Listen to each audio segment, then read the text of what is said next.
Salutare și bine te-am găsit!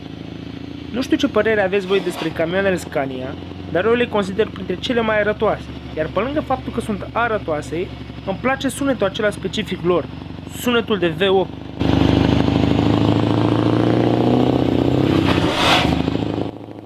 Iar în acest clip am să vă vorbesc pe scurt despre acest motor care îmi ridică părul pe ceafă.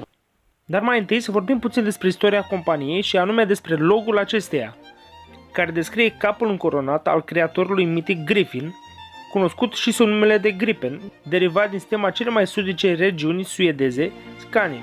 AB Scania Vabis a fost înființat în 1911 ca rezultat al fuziunii dintre firma Vabis sau Vagfabriks, acție Bologet, Istobertelie, care se traduce fabrica de vagoane din Stobertelie, și compania Marhin Fabriks, acție Bologet Scania din Malmö, adică fabrica constructoare de mașini Scania.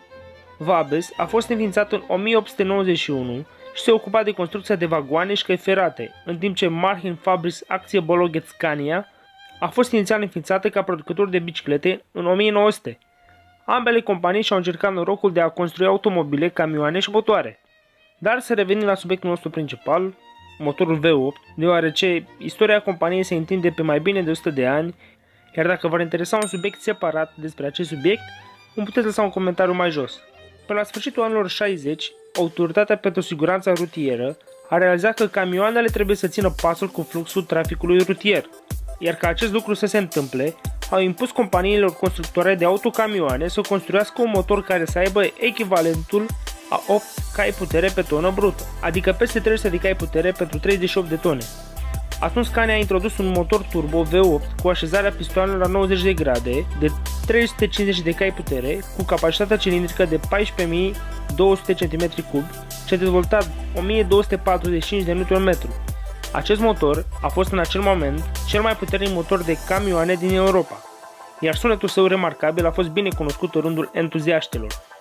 În 1995, aceștia updatase acest motor până la 530 de cai putere și 2300 Nm. În timpul anilor 70, Scania a avut o expansiune remarcabilă. Producția a fost dublată, iar rata de export a crescut cu 300% la peste 10.000 de unități pe an. Scania este un producător mondial de camioane, câștigând titlul de camion anului în 1989, în 1996 cu cea de-a patra serie, în 2005 și 2010 cu seria R, dar și în 2017 cu ultimul model.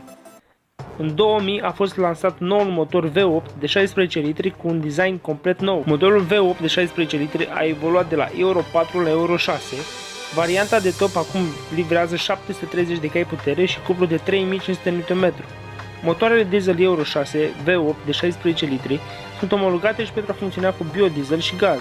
Timp de mai mulți ani, Scania a fost cel mai bine vândut camion de peste 500 de cai putere. Motorul V8 este unul compact și oferă un raport foarte bun putere-greutate. Asta l-a făcut popular, făcându-l apreciat în industriile în care a fost implementat. Mai mult de 250.000 de motoare Scania V8 au fost livrate începând cu 1969. Cam acesta a fost un scurt rezumat al motorului V8 de la Scania. Vă mulțumesc că m-ați urmărit, toate cele bune!